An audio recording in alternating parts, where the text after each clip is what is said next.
Olá, comunidade da TV 247, olá, comunidade do Truz Entrevista. Eu sou a Andréa Truz, estou aqui acompanhadíssima do nosso companheiro, que já é o companheiro aqui do nosso canal, advogado, jurista e doutor em ciência política, Jorge Polena, para aqui mais um Truz Entrevista. Hoje nosso tema é... Vai dar pizza? Não. As instituições estão protegendo o Bolsonaro.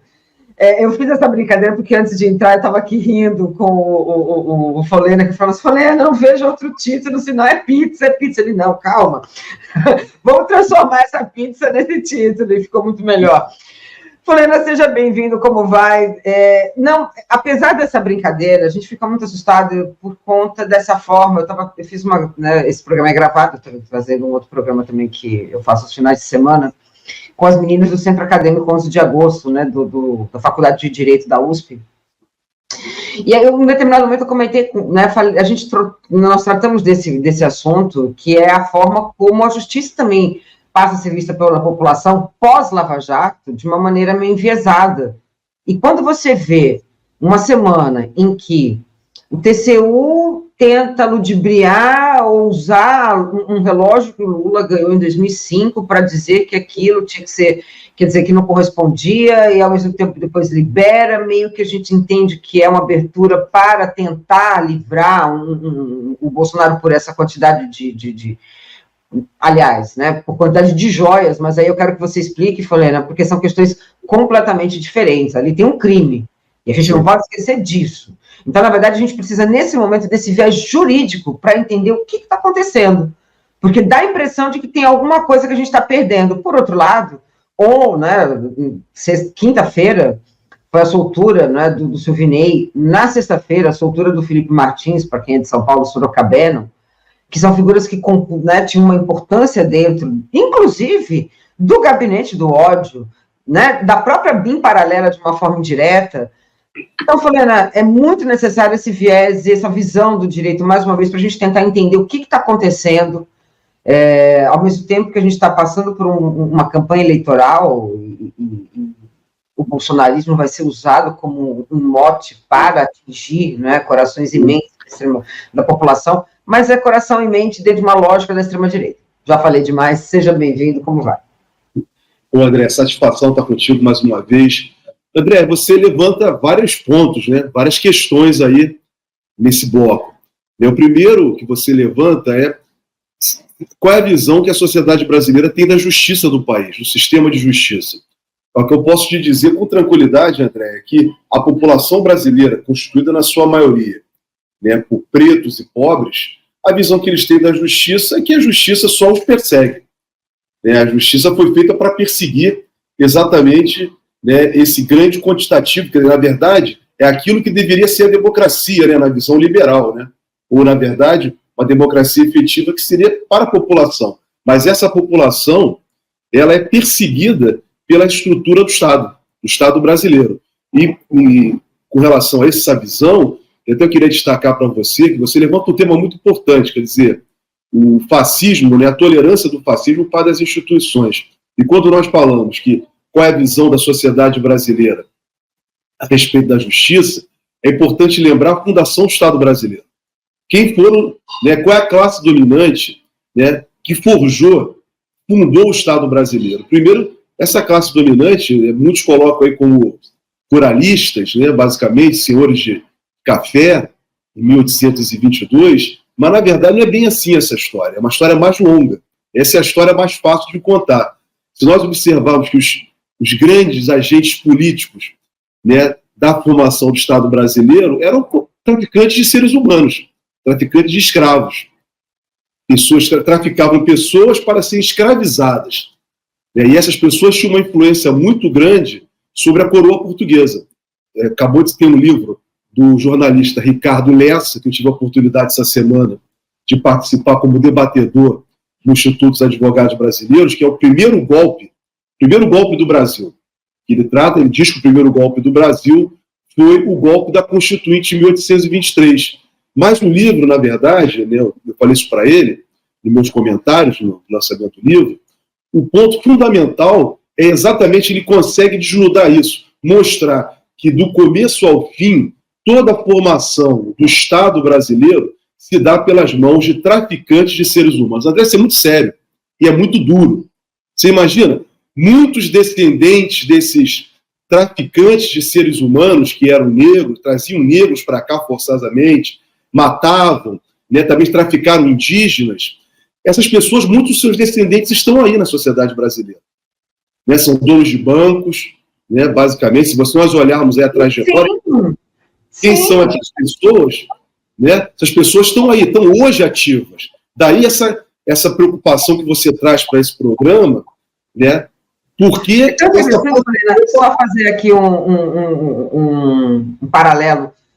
Eu tratei documentação do século XVIII em Minas, e um dia eu peguei um inventário, um testamento de um traficante de escravizados, né?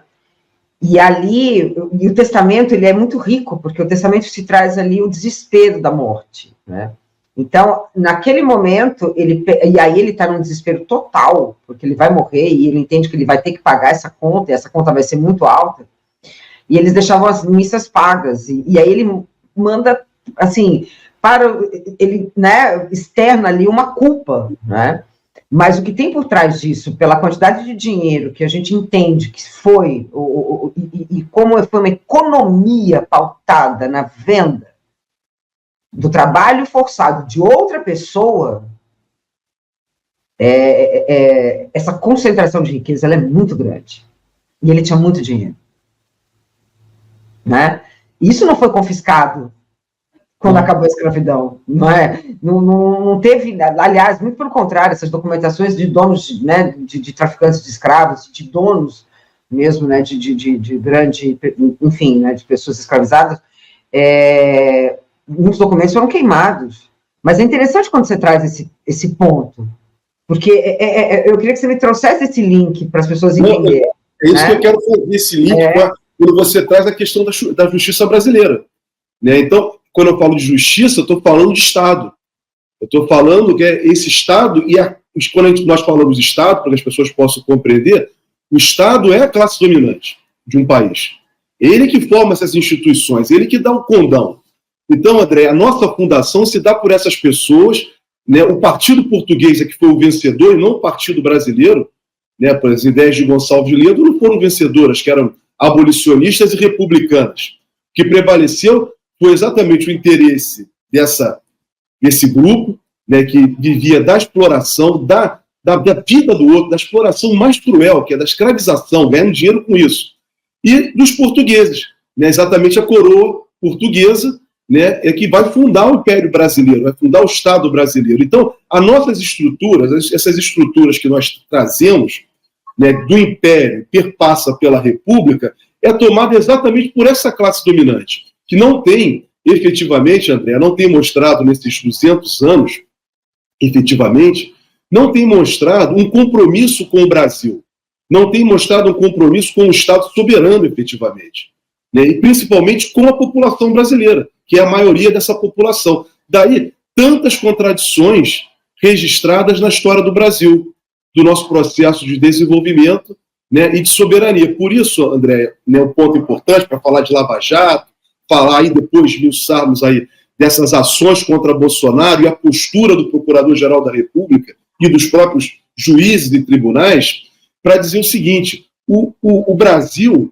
na nossa Constituição, na nossa formação, ele vai se dar exatamente por essas pessoas descompromissadas e que procuram colocar o povo sempre fora do processo histórico, ou seja, não reverter a nossa história, né, a nossa formação para a realidade presente do Brasil. Por isso que eu quis destacar isso, porque foi muito bom a abertura que você faz da visão que a população tem do Poder Judiciário, do sistema de justiça como um todo. A visão que as pessoas têm é exatamente essa. É uma visão de um sistema de justiça que apenas os reprime. Agora mesmo nós acabamos de assistir na semana passada, e estamos assistindo, o que está acontecendo com os povos indígenas. O que aconteceu, e não é de agora, lá no Mato Grosso do Sul, contra os Guaranis Kaiowá, isso vem há muito tempo, vem desde 2012, e com todos os outros povos indígenas. Então, o colonialismo não foi resolvido no Brasil. Então, isso está muito presente. E a justiça é utilizada também para reprimir a massa, né, dos negros e pobres, como também para acabar de exterminar com os povos indígenas.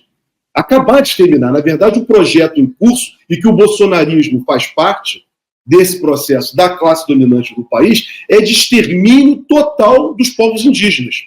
E também o extermínio da população preta e pobre da periferia. Esse é o projeto, infelizmente, de nação que temos e que se contrapõe, de alguma maneira, com algumas medidas que foram tomadas e algumas ações tomadas nos governos do presidente Lula, da presidenta Dilma e agora do presidente Lula. Mas são certas medidas. Não são medidas que aprofundam, né, de tal forma que haja um rompimento efetivo com esta classe dominante. Não há. Ao contrário. O presidente Lula está completamente cercado. Né, completamente cercado por esta classe dominante, que o pressiona. O presidente Lula não tem um parlamento, né, que ele possa ter uma ação efetiva, o parlamento trabalha contra ele, trabalha para essa classe dominante. Você tem um poder judiciário que ele não pode confiar integralmente, né, para suas ações. Então, se não houver um rompimento com essa classe dominante, não haverá saída para a maioria do povo brasileiro. Então, as medidas que nós temos tomado até então são medidas paliativas, medidas que é para levar um mínimo de bem-estar social, melhorar, né, o valor do salário, diminuir a quantidade ter mais emprego, diminuir o desemprego, né, tentar iniciar um processo de industrialização que foi paralisado, mas tudo isso ocorre porque essa classe dominante, esse atraso, é consequência da classe dominante que comanda o país. Então, André, você levanta esse primeiro bloco sobre esse aspecto que eu queria destacar. Agora, também dentro desse bloco, quando você faz referência às ações, né, às ações criminosas que estão sob investigação de Bolsonaro, né, a sensação que eu tenho, que parte, não toda, parte da classe dominante do país, parte das instituições do país, parecem que estão dispostas a algum enfrentamento ao bolsonarismo. Então, já te digo de logo, eu particularmente vejo e sinto que a maioria dos ministros do Supremo Tribunal Federal, parece que encaminha no sentido de fazer, né, tentar fazer uma responsabilização de Bolsonaro. Essa é a sensação que se passa. Não é todo o tribunal, isso também tem que ser dito, não é todo o tribunal, mas a maioria do tribunal parece que vai caminhar nesse sentido, inclusive já estabelecendo alguma jurisprudência para os bagrinhos, mas para chegar ao topo precisa de muita coisa, precisa chegar até os juízes, que esse não chegou ainda. Esses atos, essas investigações, essas apurações ainda não chegaram ao Supremo Tribunal Federal. E não chegaram por quê? Eu já tive até a oportunidade, nós dois já tratamos isso algumas vezes. Nós estamos no Brasil, né, diante de uma ação efetiva que ocorreu no país a partir de 2013, vamos colocar aqui, nós tivemos efetivamente no Brasil, ainda temos uma revolução colorida, o que ocorreu a partir de 2013, uma guerra híbrida para desmontar um processo de formação de uma soberania e de um processo de desenvolvimento.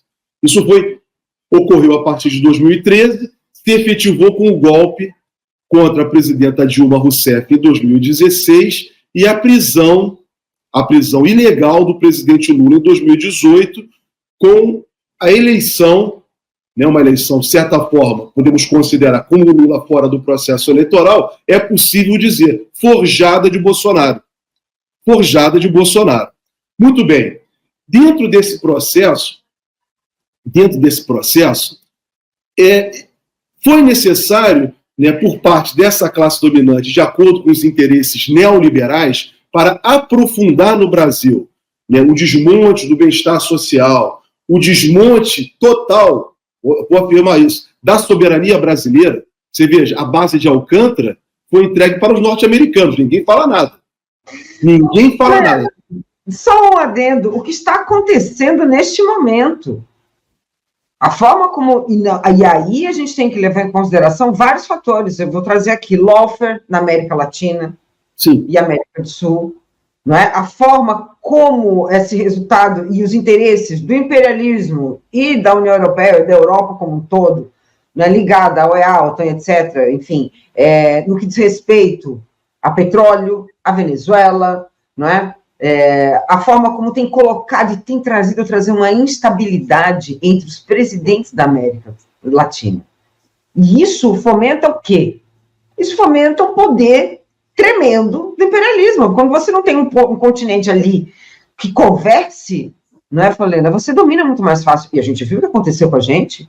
A partir do momento que o Brasil entrou, não é, que teve o golpe contra Dilma, mesmo sendo, né, passado como um processo de impeachment, e a forma como você pode deturpar um golpe usando aspectos legais, isso que aconteceu com a Dilma, fragilizou toda a América do Sul e a América Latina como um todo, não foi?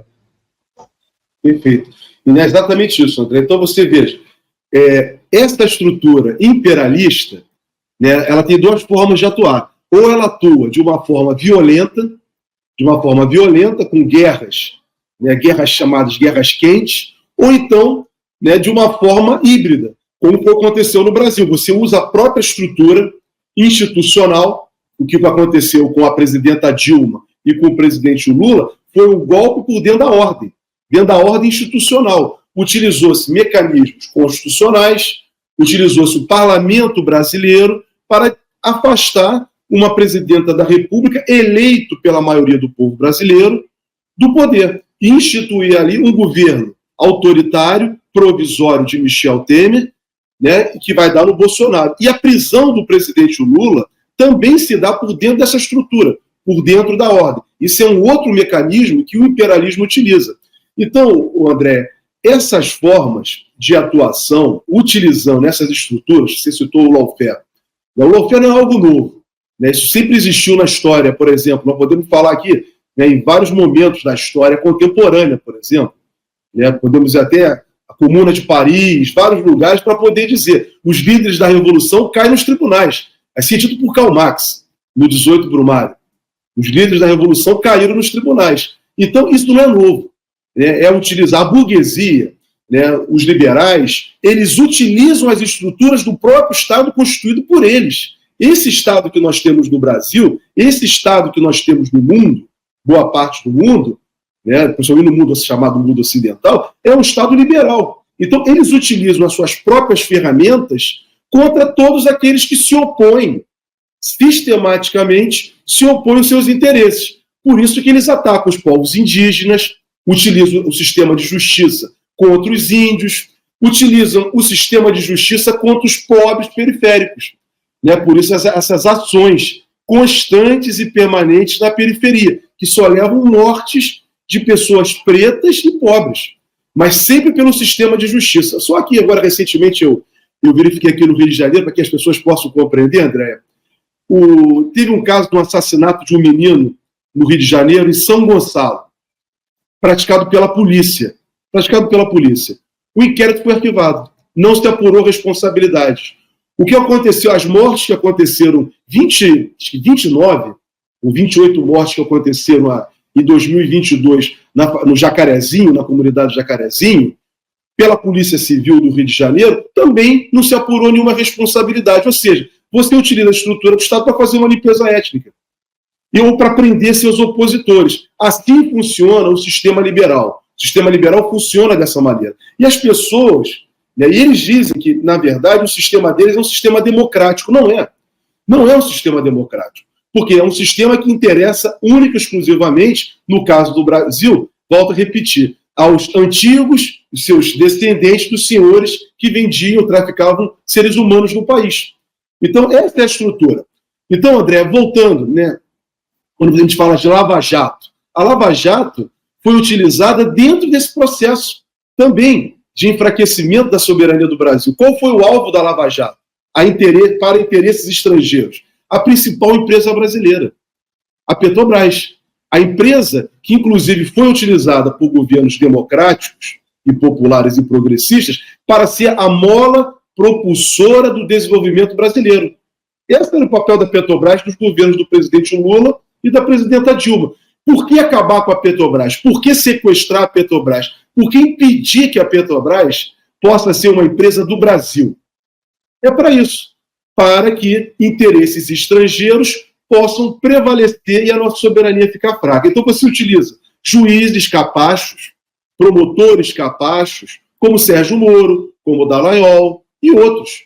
E outros que você veja, esse sistema de justiça, até hoje, não os responsabilizou. Hoje já há um bom tempo, já é fato notório, comum, que a Lava Jato, o sistema de justiça praticado pela Lava Jato, as ações da Lava Jato, atentaram contra a Constituição e as leis brasileiras. Sabemos quem foram essas pessoas, mas eles não foram responsabilizados até hoje, André, pelas estruturas do Estado brasileiro. O CNJ até hoje não responsabilizou Sérgio Moro, não responsabilizou a juíza Hart, não responsabilizou o juiz que era do Rio de Janeiro, o Bretas, não, o Conselho Nacional do Ministério Público não responsabilizou nenhum procurador. A Polícia Federal, até onde eu sei, não responsabilizou nenhum delegado daquele que atuava naquelas ações, inclusive que conduziu à morte, até o suicídio do reitor da Universidade de Santa Catarina. Então, você veja, há uma condescendência das instituições brasileiras com essas ações ilegais, essas ações contra o Brasil. Porque esta classe dominante brasileira não é comprometida com a soberania do país, não é comprometida com o desenvolvimento, não é comprometida com a maioria do povo brasileiro, que são exatamente, esses descendentes de escravos e que são pobres, e que a riqueza não é distribuída entre todos. Então, todo esse aparato do Estado brasileiro, que aí envolve todas as estruturas, eu vou colocar dentro desse aparato, vou colocar a estrutura do Poder Judiciário, que nós estamos falando, do sistema de justiça, vou colocar o aparato do Poder Legislativo, que tem trabalhado contra os interesses dessas pessoas. Só para destacar, lembre da reforma trabalhista, lembra da reforma previdenciária, é o aparato do Poder Legislativo trabalhando contra a população. E também dos governos. Esta semana, André, no caso dos Guarani Kaiowá, foi noticiado que a Força Nacional de Segurança, submetida ao Ministério da Justiça, se omitiu na proteção aos indígenas. Então você veja, todo o arcabouço, todo o aparelhamento do Estado brasileiro, que deveria atender a população brasileira, não trabalha em nosso favor. Então, estou dando esses exemplos para que todos possam compreender diante de que quadro que nós estamos passando. Esse é o quadro, que nós temos que ter uma consciência efetiva como sociedade, até uma consciência de classe. Nós temos falado sobre isso constantemente, para compreender qual é a luta política, qual é a luta histórica no Brasil. E de que lado nós temos que ficar. Escolher o nosso lado. Você quer ficar do lado dessa classe dominante, exploratória, ou quer ficar do lado da maioria que é explorada e que quer buscar uma transformação, uma superação dessa classe dominante? Essa é a grande pergunta. Então, André, esse é um embate que nós vamos travar daqui para frente. Isso vai depender muito de todos nós, com a responsabilização do bolsonarismo. Você veja que também, dentro dessa responsabilização do bolsonarismo, está a Lava Jato, que também não foi responsabilizada até então. Não foi. Eu, por exemplo, particularmente, já fiz estudos, pareceres, com colegas no Instituto dos Advogados Brasileiros, debatemos pelo país inteiro a responsabilização da Lava Jato, seja civil, administrativamente e criminal. Mas não acontece nada. Não adianta a gente ter os elementos, mas as pessoas não querem buscar a responsabilização. Valera, o que aconteceu então? Porque, vamos tentar fazer uma analogia aqui aos domos do poder do Fauno, Quando ele fala do patrimonialismo, mas ele coloca ali o Estado, como grande... Hoje, a lógica desse patrimonialismo está nas mãos, da classe dominante, que tem um poder econômico, atrelado a esse poder econômico muito forte, que conduz uma lógica política muito importante. Você falou, por exemplo, e aí essa questão e uma leitura equivocada dessa lógica do patrimonialismo, no que diz respeito, por exemplo, ao papel do Estado. Né? O Tarcísio Freitas falou que privatizaria. Uhum. Então, é hoje usar o governante para destruir o Estado por dentro. E quem tem feito isso? É o mercado financeiro, não é? É essa imposição do imperialismo, mas ele é praticado, basicamente, pela lógica econômica. Olha só, né? Campos Neto pode vir a receber um prêmio, e olha a loucura, né, que isso significa, de uma ordem dos economistas do Brasil. Só que ele não é um economista do ano, né? E aí o presidente do Banco Central, por não ser economista, não poderia receber o prêmio. Mas tem ideologia aí. Claro. Quando o Tarcísio fala que vai privatizar a Petrobras, tem ideologia aí. Então a gente tem hoje um Estado que não é, e aí eu acho que deu certo essa criminalização do Estado pela lógica de que, e uma leitura equivocada do que é o estatal, do que é a lógica estatal, porque ela sempre vem sendo historicamente criminalizada. Né? Os governos, por exemplo, que têm um caráter estatal, como Vargas, sofreram golpe, os governos Lula e Dilma sofreram golpe. Essa lógica do Estado, né, e do direito, que também sofreu um golpe, porque o direito também sofreu um golpe. Ele sofre com as consequências do lavajatismo. As pessoas não acreditam, como a gente falou lá no começo, né, no direito. Elas entendem que essas instituições estão vendidas. Para quem? Para a classe dominante, para a classe econômica. Porque quando a gente fala que as instituições, quando eu te pergunto, as instituições estão protegendo o Bolsonaro, para quê? Para um 2026? Para não criminalizá-lo como uma pessoa que tentou dar um golpe contra a democracia? E quais as consequências, Folena, de uma pessoa, enquanto presidente da República, que tentou dar um golpe, e caso isso não aconteça, qual é o recado que fica lá para o cidadão comum que já não acredita na justiça, como você mesmo disse lá atrás? Né? Então, hoje a gente tem uma estrutura patrimonialista que, dentro dessa lógica, deu certo, porque critica o Estado, mas absorve o Estado pela economia e impõe ali uma base econômica completamente fora da realidade e com um presidente desenvolvimentista que não pode mudar o jogo, porque senão cai. Vídeo que aconteceu com essa, né, com a prisão dele em 2018 e o que pode, sei lá, o que acontecer com essa força política absurda que a gente tem vivido, né, pós-Lava Jato. Olha, André, mais uma vez, você bota um montão de coisa aí, mas está tudo ligado mesmo. Olha, quando você trata aí da questão do patrimonialismo, até cito o Fausto, né, eu tenho uma modo de interpretar o Brasil a partir até mesmo da colonização, do processo de colonização, mas, de fato, o nosso patrimonialismo é isso. Essa classe dominante, ela ser senhora do Estado. O Estado é ela, é para ela. Não é para o povo, como eu tenho falado até aqui. E, no caso, você toca no ponto central. Por que a proteção a Campos Neto? Por que a proteção a Moro? Por que a proteção a Bolsonaro? Porque eles representam os interesses neoliberais, do que tem de pior no capitalismo, do que tem de pior no liberalismo, que é exatamente a exploração máxima. Exploração. O Estado é só apenas para reprimir. O Estado não é utilizado, a estrutura do Estado não é utilizada para levar desenvolvimento, como você falou, né, como apresenta o presidente Lula, para distribuir a riqueza. O Estado só serve para concentrar capital na mão dessa classe dominante. E essa classe dominante, André, é exatamente isso. O viés dela é totalmente ideológico, porque nós estamos falando aqui exatamente de liberalismo, que muitos chamam hoje de neoliberalismo, algo mais aprofundado. Mas é a concentração de renda cada vez mais grave dentro da ordem econômica.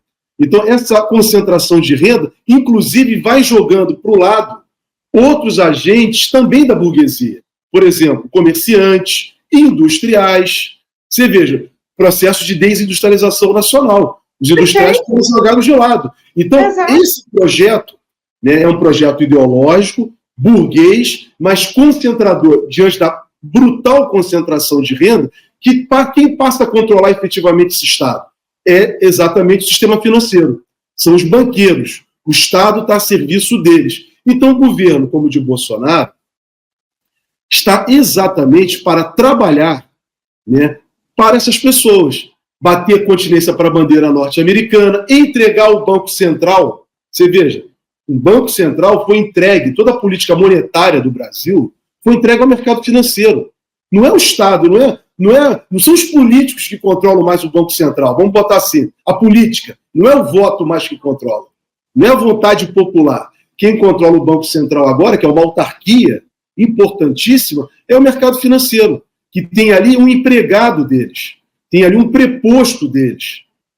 Né? Com respeito à categoria dos bancários, nada tem a ver, mas só para fazer uma analogia, é como se fosse um empregado de um banco trabalhando no Banco Central. Essa é a realidade. Então, essas instituições foram tomadas. E da mesma forma, André, que é o ponto central do nossa conversa hoje aqui, o Tribunal de Contas da União. O Tribunal de Contas da União, esse que agora, né, exige que o presidente Lula, dentro de uma jogada, isso é uma jogada, isso é uma retórica, dentro de uma construção retórica, de uma defesa retórica do bolsonarismo, um deputado bolsonarista provoca o Tribunal de Contas com relação a uma joia, um relógio recebido pelo presidente Lula em 2005, ou seja, há 19 anos. Questionando, o presidente Lula tem que devolver esse relógio ou não? Por quê? Aí a retórica. Porque se o presidente Lula, né, se o presidente Lula não devolver, tá? É isso que eles estão tentando construir. O presidente Lula é obrigado a devolver ou não é obrigado a devolver? Para tentar valer o mesmo argumento do Bolsonaro. Só que não é a mesma coisa. São coisas completamente diferentes. O presidente Lula vai devolver, ele não vai ficar com o relógio, vai dizer, o relógio, o teu fez isso. Não, o relógio é do presidente Lula. Para dizer que também o Bolsonaro é também dono das joias, das muitas joias valiosíssimas. Não é um relógio. Não é um relógio, não é uma caneta. É um conjunto de diamantes, de joias. São esculturas, melhor dizendo, perdão, esculturas. São coisas muito elevadas, valores elevadíssimos. Mas o Bolsonaro entra de um campo de uma retórica com os seus seguidores, com essa instituição estatal, Tribunal de Contas da União, na sua maioria, tentar mostrar o seguinte, olha, se o Lula pode ficar com o relógio, porque o Bolsonaro também não era dono. Mas, na verdade, André, agora vamos falar juridicamente sobre essa questão.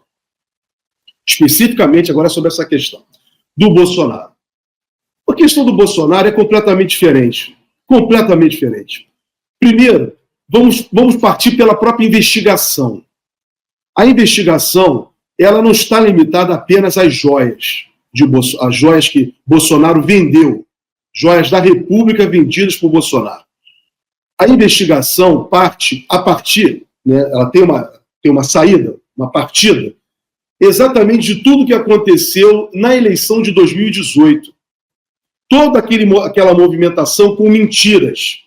Foi criada um grupo de pessoas, um grupo muito poderoso e com muitas pessoas se reuniram exatamente naquilo que a polícia chama de organização criminosa, liderada por Bolsonaro, para conspirar contra a democracia do país, utilizando as estruturas do Estado brasileiro e os recursos do Estado brasileiro.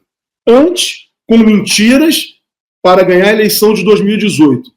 Isso foi debatido na CPMI das fake news. E é nesse caminho que a polícia está indo. Depois, chegaram ao poder. Chegando ao poder, utilizaram as estruturas do Parlamento brasileiro e as estruturas da Presidência da República para proferir, divulgar, disseminar mentiras na sociedade. A polícia, essa é a partida da polícia. Daí o que a polícia constata? Constata também, e todos nós constatamos, que, na verdade, eles queriam instituir no Brasil uma ditadura. Subverter a ordem constitucional de 88 do Estado Democrático de Direito e implantar uma ditadura. Mas, para que isso fosse efetivado com mentiras e implantar uma ditadura, eles precisavam ter um envolvimento patrimonial. E não é só as joias, é muito mais coisa. É uso de cartão corporativo, é a utilização das estruturas do Estado brasileiro, como apontou o Tribunal Superior Eleitoral, por exemplo, no caso daquela reunião com os embaixadores. Inclusive, eles mandaram para o TCU, porque o Bolsonaro utilizou as estruturas do governo, do Estado brasileiro, para atacar o TSE, junto a embaixadores estrangeiros. Quer dizer, ele fez como se fosse uma coisa particular dele, muito próprio como faz a classe dominante do país, que usa as estruturas do Estado para ela própria, e não em benefício do povo. Então, muito bem, André, dentro disso tudo, ele também utilizou, se apropriou, a acusação de peculato, dessas joias para fazer dinheiro. Dinheiro para montar e desenvolver essa estrutura criminosa contra a democracia e também para benefício próprio. Então, agora vamos ao inquérito, especificamente ao inquérito das joias. Quais foram os delitos que a polícia indiciou o Bolsonaro? 3. Bolsonaro está indiciado em muitos delitos, mas vai ser indiciado em muitos deles, mas no caso das joias são 3. Organização criminosa. Primeiro. Segundo, Andréia, peculato das joias. Não é um relógio, não é uma canetinha, não é uma abotoadura. São muitas joias de valores elevadíssimos. São lotes até, né? Eles tratam como lotes, não, né? Lotes, é tratado de lotes, são 3 lotes. E, Andréia, e o terceiro delito? Incontroverso, lavagem de dinheiro.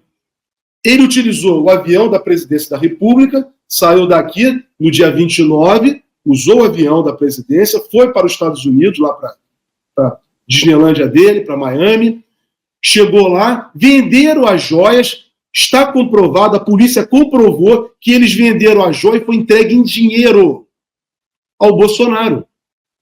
Ou seja, lavagem de dinheiro, sonegação de impostos. Lavagem de dinheiro ele também vai responder. Então, não adianta criarem esses argumentos retóricos utilizando as instituições do Estado brasileiro para Bolsonaro tentar escapar do indefensável. Ele tenta se justificar. Olha, era para mim, se era para mim, eu faço o que eu bem entendo. Não é verdade. Não era para ele, era do Estado brasileiro. E agora vem aquela coisa, André, também. Isso eu acho que a Polícia Federal, com todo respeito à Polícia Federal, eu acho que não vi isso no inquérito. Pelo menos eu me deparei com o inquérito, são 400 e poucas páginas de relatório, mas eu não me deparei com isso. Eu não vi em nenhum momento, nenhuma pergunta formulada às autoridades da Arábia Saudita e dos Emirados Árabes se é comum eles darem esse tipo de joia para todos os convidados deles. Todos os convidados. O príncipe da Arábia Saudita, qualquer pessoa que vai, qualquer governante, só dá esse conjunto de joias todo, essa quantidade de joias todas, tão valiosas para essas pessoas, ele podia dizer, não, eu dou, ou então, não, deu nesse caso. Mas aí por quê? Há uma ligação direta com a refinaria de Mataripe, na Bahia, que foi vendida para os árabes.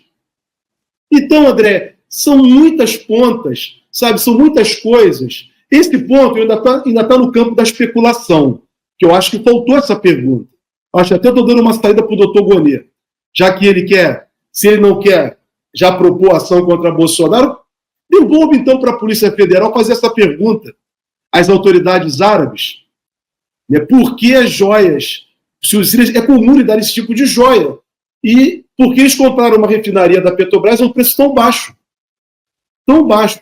Porque por trás de tudo isso está o interesse exatamente, interesses escusos. Então, Andréia, em síntese, juridicamente que eu posso te dizer com tranquilidade que o que a polícia tem muito claro, já está muito claro o delineamento das investigações. É uma grande organização criminosa.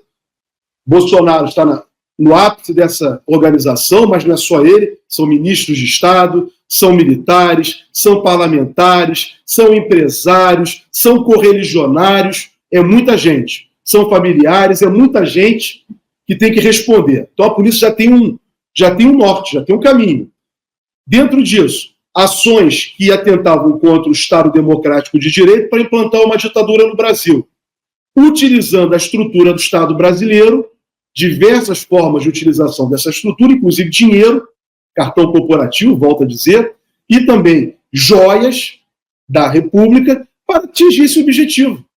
E o Bolsonaro, né, cara de pau que ele é muito cara de pau, como ele sempre foi, o mentiroso, quanto mais, né, isso é uma característica do fascismo. O fascismo mente, né, o fascismo não vive com a verdade. Ele distorce a realidade todo o tempo. Então o Bolsonaro, como é mentiroso, ele só diz mentira. Né? Tem pessoas que acreditam, infelizmente, mas as autoridades brasileiras não estão aí para ficar acreditando em mentira. E daí, André, a necessidade que nós temos, né, efetivamente, de todos os dias, cobrarmos das autoridades brasileiras, né, quando eles vão efetivamente responsabilizar Bolsonaro. Então eu faço essa pergunta para o doutor Gonet quase todos os dias, sempre que eu tenho oportunidade. Você até está cansada de me ouvir perguntar isso. Doutor Gonet, quando o senhor vai propor ação penal contra o Bolsonaro? A denúncia, para que o Supremo Tribunal Federal possa fazer alguma coisa. O Supremo não pode fazer nada porque depende do doutor Gonet, que é o Procurador-Geral da República. É a única pessoa, só o Procurador-Geral da República, só o Ministério Público é que tem esse poder, o poder de ação nesse caso. Então, o juiz não pode ser o juiz, não pode confundir como fazia o Sérgio Moro. O juiz não pode se confundir com a promotoria. Então, os ministros do Supremo Tribunal Federal, André, ficam no aguardo do Procurador-Geral da República. Por isso que toda hora a gente vê ministros do Supremo insatisfeitos também. Pô, quando isso vai acontecer? Por quê? Se não tiver nenhuma ação ajuizada, Bolsonaro não responde por nada. Nesse momento, eu posso te assegurar, Bolsonaro não está respondendo por nada. Ele apenas foi indiciado, um indiciamento também não quer dizer nada, porque, na verdade, é importante, mas pode ter um pedido de arquivamento, pode ser arquivado. Então não há uma ação contra Bolsonaro. Bolsonaro ainda não é réu. E todos nós defendemos o Estado Democrático de Direito, defendemos a presunção de inocência também. Queremos dar ao Bolsonaro o direito ao contraditório e à ampla defesa, que é difícil por caso dele. É muito difícil. Mas procuramos assegurar. Por isso nós temos que perguntar todos os dias, né, às autoridades quando isso vai acontecer. Agora, que de fato, Andréia, infelizmente, as instituições brasileiras, seja o parlamento, grande parte do parlamento brasileiro, grande parte do Poder Judiciário brasileiro, não estão comprometidas com a democracia efetiva. De certa forma, toleram o fascismo. Tem tolerado o fascismo no Brasil. Não é possível tolerar o fascismo diante de uma ordem democrática. Se você tolerar o fascismo, vai acontecer o que está exatamente acontecendo agora, nesse momento. Índios sendo assassinados para ocupação ilegal de terras públicas. As pessoas na periferia estão sendo assassinadas, porque isso é consentir com o fascismo. Isso é pior, Helena. Ainda usando o direito. Decupando o direito, né? Porque o marco temporal, né, é decupar a lógica do direito também, né? Esse olhar. É ação fascista. Né? Isso tudo é ação fascista. E André é também fascista, só para concluir isso, no raciocínio. Por exemplo, autorização de vendas de empresas públicas como a Sabesp. Aí você tem um governador neoliberal, com viés fascista, autoritário, que não respeita a vontade da população. Ele não foi eleito para isso, André. Ele não tem um mandato para isso. Mas, como ele é autoritário, isso é fascismo. Eles mentem. Mentem vergonhosamente. Então, é isso. Então, se a gente não respeitar, não fizermos o enfrentamento ao fascismo, isso tudo vai acontecer. E aí vem, mas por que as instituições têm um viés fascista? Porque o fascismo é consequência do liberalismo, do neoliberalismo, da concentração de capital.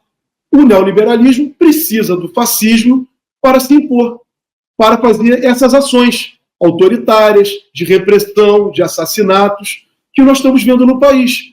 Então, e até mesmo para dificultar o governo. O presidente Lula tem todas as dificuldades porque ele está cercado pelo neoliberalismo, seja do Banco Central, seja do parlamento, seja até mesmo, André, de algumas pessoas que estão no governo, que infelizmente têm uma visão neoliberal, têm uma visão equivocada, tem uma visão até, a meu modo de ver, esse caso da Venezuela tem revelado, de certa forma, uma grande subserviência aos interesses norte-americanos. Pois é, Helena. Pois é. Entendeu?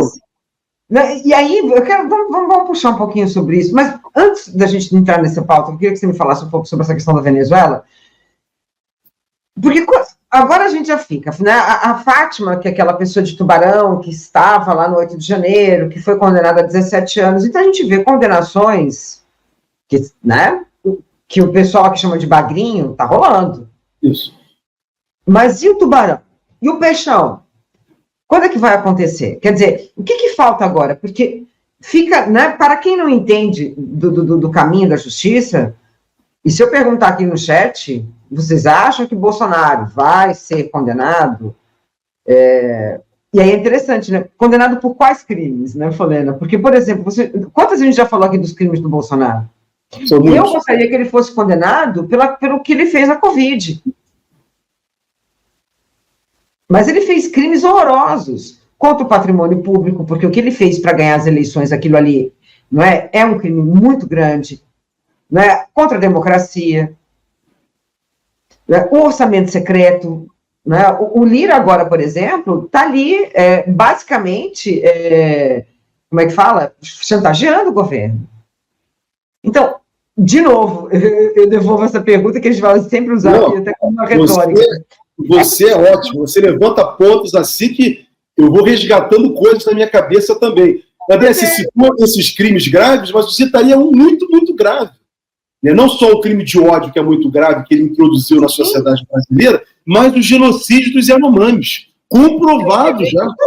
Comprovado. O presidente Lula, quando assumiu o mandato dele, uma das primeiras ações do governo do presidente Lula foi se deslocar para Roraima e constatar, né, o que fizeram com o que o Bolsonaro e o seu governo fez com os Yanomamis. Está lá, a comprovação está aí. Está comprovado o genocídio.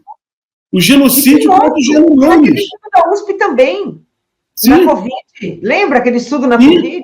Não, da Covid tem tudo, André. Essa fala, né? Ele interliga aos Yanomamis. Que eles falam, foi um projeto genocida. Foi um projeto genocida. A CPMI do Senado, da Covid, indiciou Bolsonaro nas mortes da Covid, por omissão e até mesmo por ação, porque, né, omissão de comprar vacina e ação no sentido de incentivar as pessoas a não tomar as medidas de proteção, de segurança necessárias. Então, Bolsonaro é responsável também por muitas daquelas mortes. André, vai chegar um momento infelizmente, em que o Estado brasileiro vai ter que reparar a vida, né, das familiares de muitas pessoas que perderam vida na Covid. Infelizmente, isso vai acontecer. Então, nós estamos numa situação que Bolsonaro tem muita coisa para responder. Mas, infelizmente, no Brasil, nesse momento, as instituições brasileiras, nesse caso em particular, André, a Procuradoria-Geral da República, o Procurador-Geral da República, o doutor Paulo Gonet. Olha, eu diria para você, crimes, são tantos crimes, crimes contra violação, tentativa de abolição do Estado Democrático de Direito, abolição do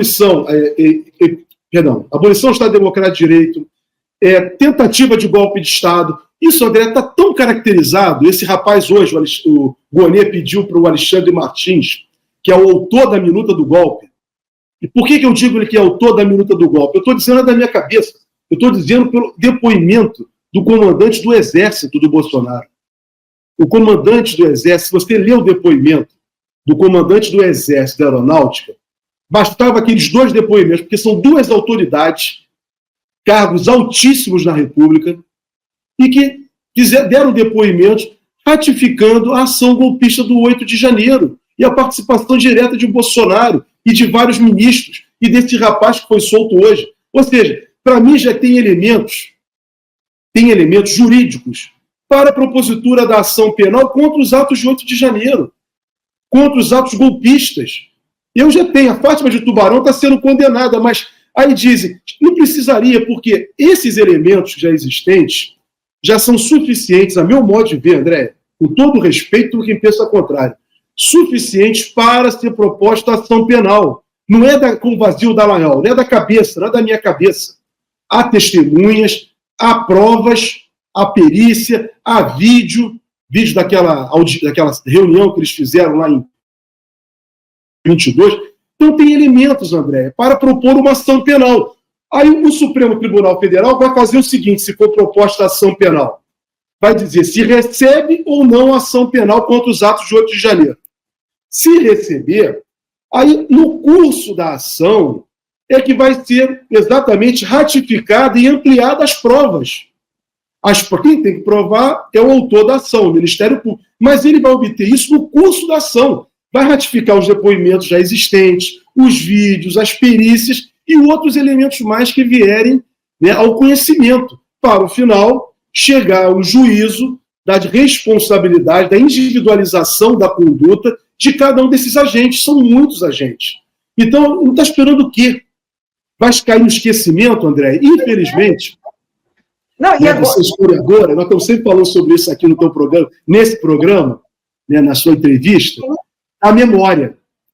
Mas, infelizmente, né, eles querem fazer um apagamento disso.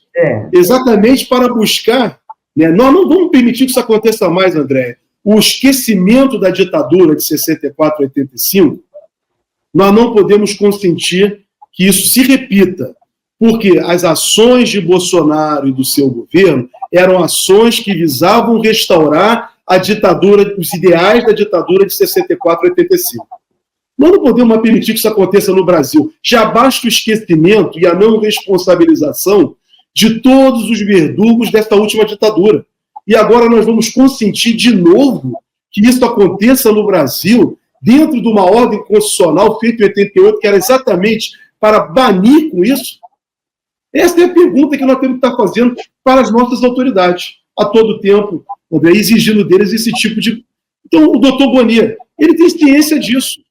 Ele tem ciência. Ele não pode ficar marcado na história como um procurador-geral da República que vai incentivar o fascismo, que vai incentivar o esquecimento e a não responsabilização de atos seríssimos contra a República, contra a democracia e, principalmente, André, contra o povo brasileiro, a maioria do povo brasileiro. O Bolsonaro atentou contra a maioria do povo brasileiro e ele foi derrotado politicamente pela maioria do povo brasileiro, que são os pobres, os nordestinos e os pobres brasileiros que votaram no presidente Lula.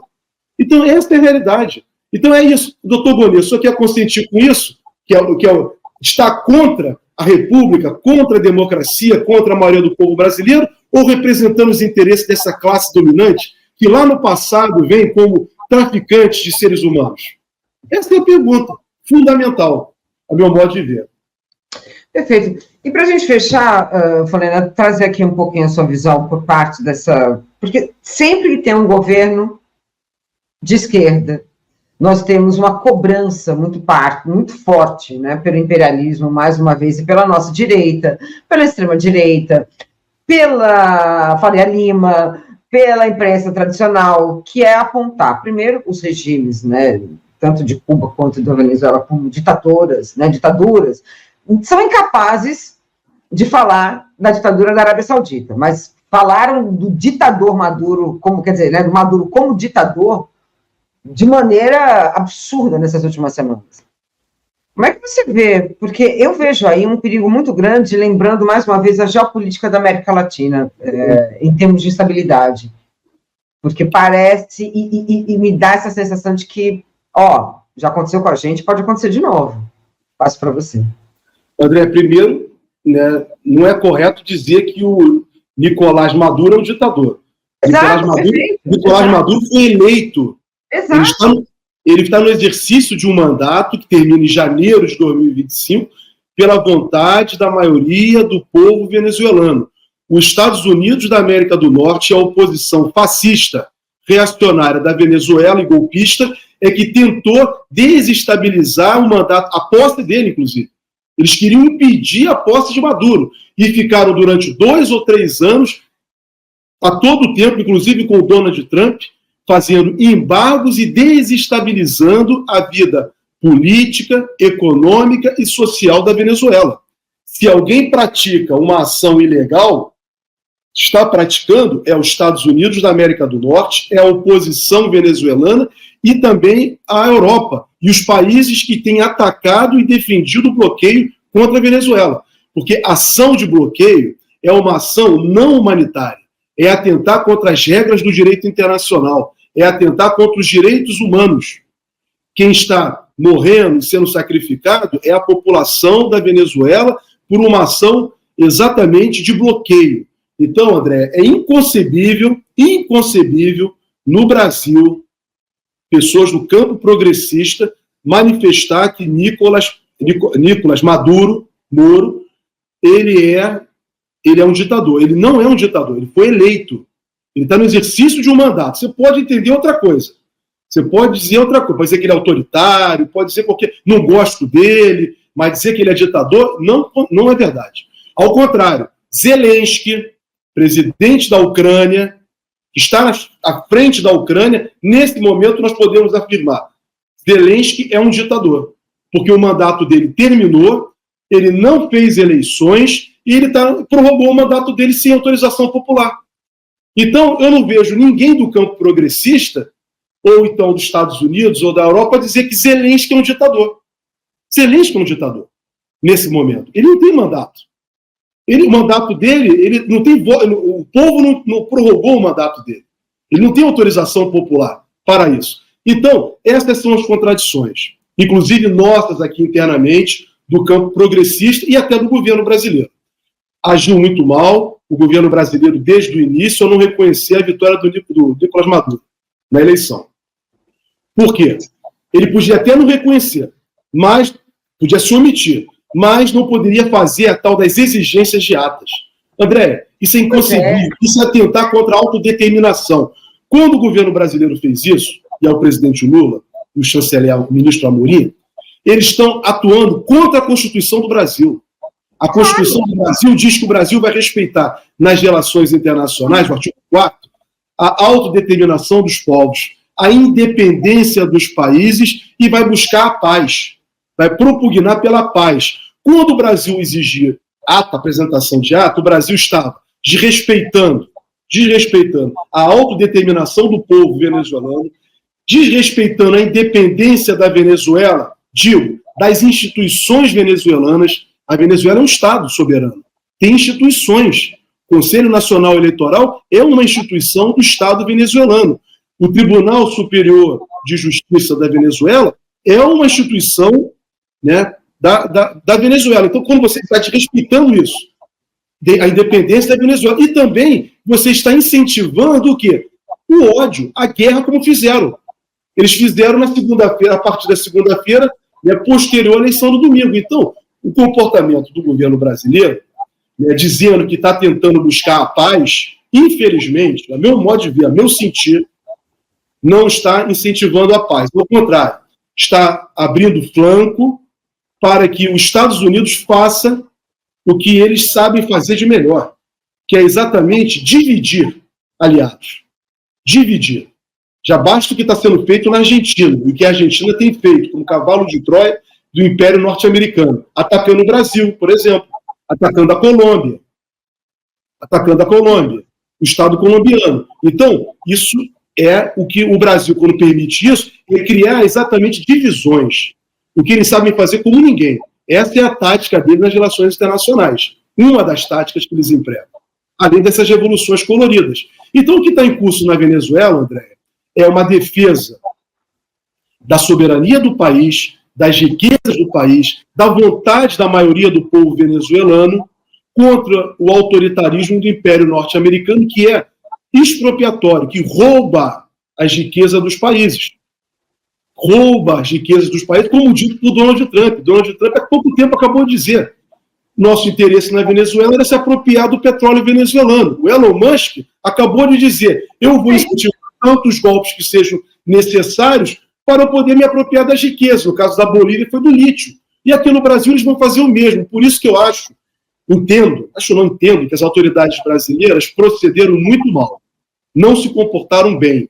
Porque eu não gostaria, por exemplo, que nenhum Estado estrangeiro viesse interferir aqui no posicionamento da Justiça Eleitoral brasileira no caso da eleição do presidente Lula, como tentou fazer o Bolsonaro. E como faz o Bolsonaro hoje com seus filhos, indo para os Estados Unidos para pedir intervenção no Brasil. Isso é inconcebível, essa visão de um Estado colonial. Então, nós não podemos aceitar esse tipo de comportamento, André. Então, não dá para consentir. esse caso da Venezuela. Nós, ao contrário, se você não quer se posicionar, fica calado. Pelo menos não fala nada. Talvez fosse o melhor. Já que você não quer tomar uma posição. Agora, diversos países no mundo, diversos países soberanos no mundo, tomaram a posição reconhecendo de imediato a vitória de Nicolás Maduro. Então, o que está em jogo é isso. É uma disputa geopolítica do imperialismo contra os interesses da América Latina e da maioria do mundo hoje que caminha para um mundo de cooperação e de desenvolvimento. Perfeito. Olha, dava para a gente ficar aqui mais uma hora, mas infelizmente acabou o nosso tempo. Já fica aqui um convite para o Jorge Folena voltar. Folena, muito obrigada. Agradeço demais aqui a sua presença, concordo com você. E a gente tem muito que discutir ainda, porque o Brasil ainda é, né, eu acho que um dos países centrais para desestabilizar democracias na América do Sul. Quer dizer, sendo vítima de um golpe, desestabilizando todo um processo ali democrático e soberano, quer dizer, né, deixar a gente ali numa situação bem submissa, mas a gente vai lutar muito contra isso. Folena, muito obrigada, até a próxima. Agradeço a todas as pessoas que ficaram comigo até agora. Continue com a nossa programação. Eu volto amanhã às 16 horas com essa entrevista sobre a semana do 11 de agosto, que é da Faculdade de Direito da Universidade de São Francisco, né, de São Paulo. E eles vão fazer um júri muito interessante, viu? Um júri simulado sobre a questão do aborto, não é? Essa PEC do aborto. Então, vale muito a pena. Perfeito? E às 21 horas eu volto com o Ares. Beijo para todo mundo e até mais. Muito obrigada, Folena. Até a próxima. Tchau, tchau. Tchau, tchau, André.